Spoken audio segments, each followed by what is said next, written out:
Hi guys, welcome to our channel mister Sisindri. Shekhar Basha Big Boss Telugu season 8లోకి strong కంటెస్టెంట్గా entry ఇచ్చి అనూహ్యంగా భాష రెండో వారమే బిగ్ బాస్ హౌస్ నుంచి ఎలిమినేట్ అయ్యి బయటకు వచ్చేశాడు. ఇక బిగ్ బాస్ హౌస్ నుండి ఎలిమినేట్ అయ్యే ప్రతి కంటెస్టెంట్ కూడా బిగ్ బాస్ బజ్లో పాల్గొని హౌస్లో ఉన్నప్పుడు తన అనుభవాల్ని చెప్తూ ఉంటారు. ఈ సీజన్లో బిగ్ బాస్ హోస్టుగా అర్జున్ అంబటి చేస్తున్న సంగతి తెలిసిందే. బిగ్ బాస్ హౌస్ నుంచి ఎలిమినేట్ అయిన శేఖర్ భాష ఆ తర్వాత స్టేజ్ పై నుండి హౌస్లో ఉన్న కంటెస్టెంట్స్తో మాట్లాడి బిగ్ బాస్ బజ్లోకి అడుగుపెట్టాడు.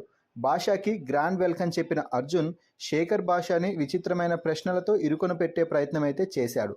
ఇక ఇందులో భాగంగానే నిఖిల్ మీద మీ అభిప్రాయం ఏమిటి భాషా గారు అని ప్రశ్నిస్తే నిఖిల్ ఈ సీజన్ విన్నర్, ఇది రాసి పెట్టుకో అని చాలా కాన్ఫిడెంట్గా స్ట్రైట్గా చెప్పాడు శేఖర్ భాష. నిఖిల్కి ఉన్న క్లారిటీ బిగ్ బాస్ హౌస్లో ఉన్న ఏ కంటెస్టెంట్కి లేదు. నిఖిల్కి ఎమోషన్ కూడా కంట్రోల్ చేయగలడు. అలాగే హౌస్మేట్స్ ఎంతమంది ఎన్ని విధాలుగా మాట్లాడినా కూడా అందరికీ సమాధానం చెప్పగలిగే ఏకైక వ్యక్తి. లీడర్ క్వాలిటీస్ చాలా ఎక్కువగా ఉన్నాయి. ఇక టాస్కుల గురించి అయితే నిఖిల్ కోసం ప్రత్యేకంగా చెప్పాల్సిన పని లేదు. ఎందుకంటే నిఖిల్ టాస్కుల్లో ఎలాంటి పర్ఫార్మెన్స్ ఇస్తున్నాడో ఇప్పటికే అర్థం అయి ఉంటుంది.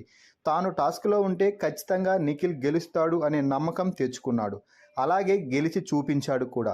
నిఖిల్లో ఉన్న మైనస్ ఏమిటి అంటే ఎక్కువగా ఎమోషనల్ అవ్వడం, సోనియాతో క్లోజ్గా ఉండటం.